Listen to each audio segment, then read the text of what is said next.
আমার ভাইয়ের স্বপ্ন পুরো হবে না, আমার বোনের লেখাপড়া শেষ হবে না। এই অবস্থায় অন্ধ বাবাকে ফেলে আমি অন্য ঘরে গিয়ে সংসার পাতবো, এ তুমি ভাবলে কি করে বাবা? মাধবী, মাধবী, তুমি আমাকে পাগল করে দিও না। তুমি আমাকে সারা জীবন অপেক্ষা করতে বলো, সেও ভালো, কিন্তু আর কাউকে বিয়ে করতে বলো না। আমি জানতাম স্বপন তুই দারুণ রেজাল্ট করবি। যাক, এতদিনে তো চিন্তাটা গেল। তুই দেখ, ঠিক অ্যাডমিনিস্ট্রেটিভ সার্ভিস পেয়ে যাবি। হ্যাঁ হ্যাঁ, থ্যাংক ইউ, চলি। আচ্ছা, আরে মশাই, মিষ্টি খাওয়ান, মিষ্টি খাওয়ান। একেবারে লিস্টের মাথায় আপনার ছেলের নাম। ফার্স্ট হয়েছে আপনার ছেলে। তাই নাকি? দেখি দেখি দিন তো, কাগজে দিন, কাগজে দিন।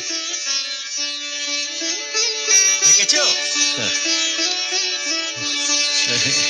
এই নিন।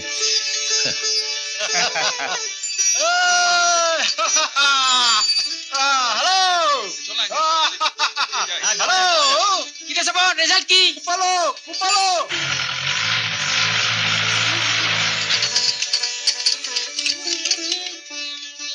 স্বপন ফার্স্ট হয়েছে, আমাদের মিষ্টি খাওয়াতে হবে কাকু। হ্যাঁ হ্যাঁ, খাওয়াবো খাওয়াবো, বাড়িতে এসো মিষ্টি খাওয়াবো। আগে স্বপন বাড়িতে ফিরুক, খাওয়াবো মিষ্টি খাওয়াবো।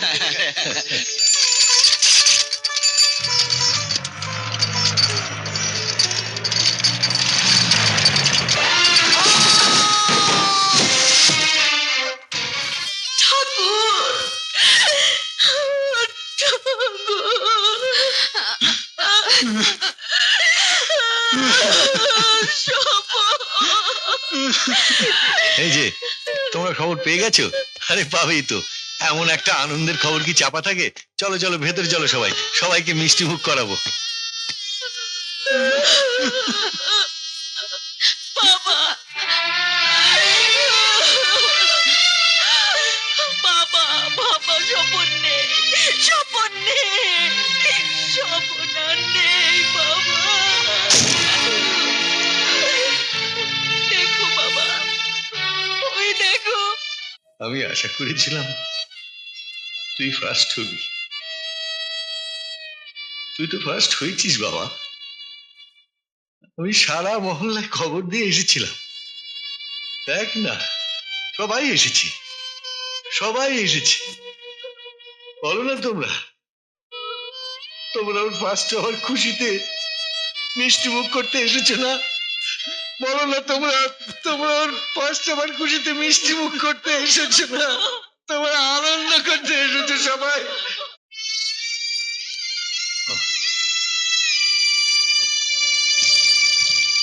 কি হয়েছে বাবা? হ্যাঁ হ্যাঁ, কিছু না, সব কিরকম ঝাপসা হয়ে যাচ্ছে। বাবা, নিজেকে শক্ত করুন। করেছি তো, শক্তই তো করেছি,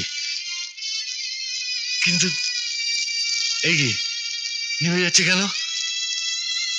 সব অন্ধকার হয়ে যাচ্ছে কেন? বাবা, বাবা, তুমি কি বলছো এসব? একটু সামলান নিজেকে প্লিজ। এই কি মশালটা নিভে গেল তো? হ্যাঁ, আলো আলো আলো আনোনি তোমরা? বাবা, সুমন, বাবার হাতটা এগিয়ে দাও।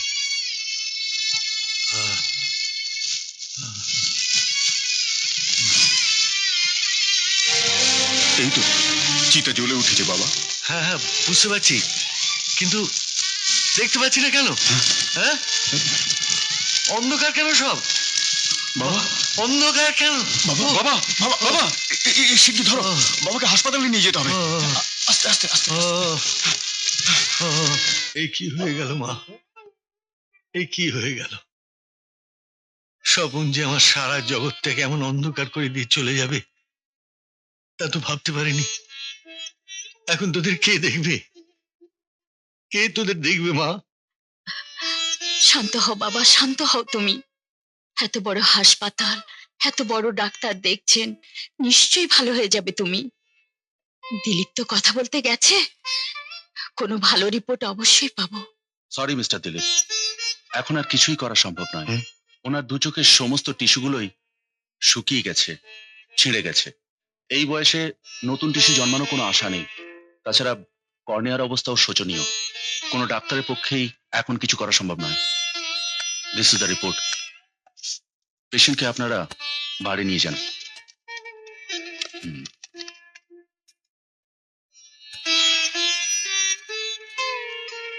কে?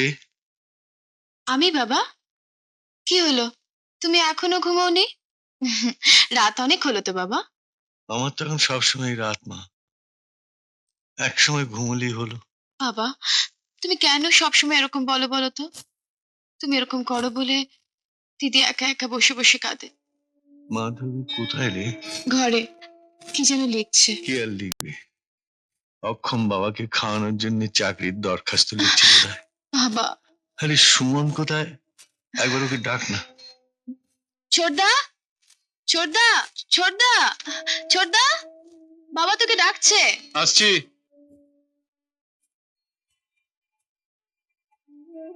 কে কিছু বাবা?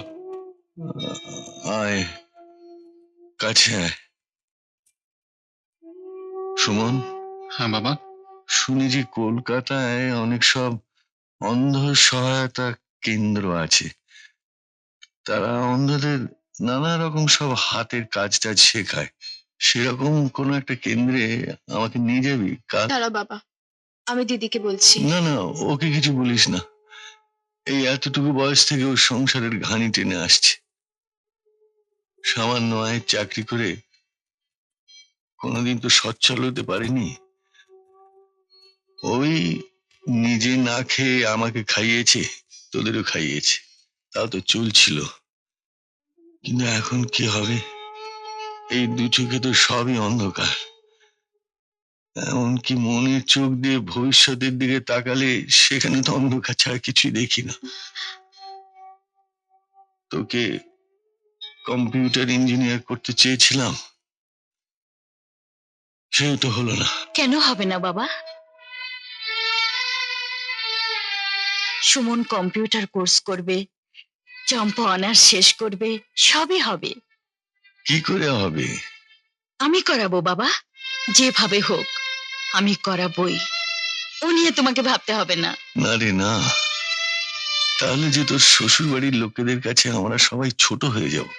সেজন্যই তো ঠিক করে ফেলেছি, আমি এখন বিয়ে করব না বাবা। মাধবী। হ্যাঁ বাবা, আমার ভাইয়ের স্বপ্ন পুরো হবে না, আমার বোনের লেখাপড়া শেষ হবে না। এই অবস্থায় অন্ধ বাবাকে ফেলে আমি অন্য ঘরে গিয়ে সংসার পাতবো, এ তুমি ভাবলে কি করে বাবা? কিন্তু মাধবী, তুমি কি আমার দিকটা দেখবে না? এতগুলো বছর আমি তোমার দিকে তাকিয়ে আমিও স্বপ্ন দেখে আসছি মাধবী। আমি জানি দিলীপ, কিন্তু সুমনকে প্রতিষ্ঠিত না করে, চম্পাকে বিয়ে না দিয়ে, অন্ধ বাবাকে অসহায় ফেলে রেখে নিজের কথা ভাববার অবকাশ যে আমার নেই। মাধবী, তোমার বাবা কি আমার বাবা নন? তোমার ভাই বোন কি আমার ভাই বোন নয়? আমি সবার ভার নেব মাধবী, তুমি আর আমি তো আলাদা নই। দিলীপ, একটা মেয়ে তার শ্বশুর শাশুড়ি দেবর ননদ সবার জন্য যখন প্রাণপাত পরিশ্রম করে, তখন সবাই বলে নিজের সংসারের জন্য তো করবেই, কিন্তু একটা ছেলে তার শ্বশুর বাড়ির জন্য সামান্য কিছু করলেও এই সমাজ তার নাম দেয় অনুগ্রহ। সমাজের একটা মিথ্যে ধারণার জন্য আমাদের জীবনের এত বড় সত্যটাকে অস্বীকার করবে তুমি? না, অস্বীকার করার মতো সাহস আমার নেই, কিন্তু সমাজের ধারণাটাকে ভেঙে দেবার মতো শক্তিও তো আমাদের নেই দিলীপ। দিলীপ, 7-8 বছরের ভালোবাসাকে অস্বীকার করা কঠিন, কিন্তু 20টা বছর ধরে যে সংসারের মাথাটা আমি উঁচু করে রেখেছি তাকে ধুলোয় লুটিয়ে দেওয়া আরো কঠিন। আমি পারবো না দিলীপ, অন্তত আরো 2-3টি বছর আমি বিয়ের কথা ভাবতেও পারবো না। কিন্তু তুমি তো আমার মায়ের অবস্থাটা জানো। জানি বলেই তো বলছি, তুমি অন্য কোনো মেয়েকে বিয়ে করে ফেলো।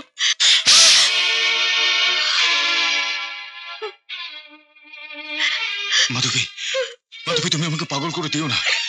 তুমি আমাকে সারা জীবন অপেক্ষা করতে বলো, সেও ভালো, কিন্তু আর কাউকে বিয়ে করতে বলো না। আমি পারবো না মাধবী, আমি আমি পারবো না, কিছুতেই পারবো না।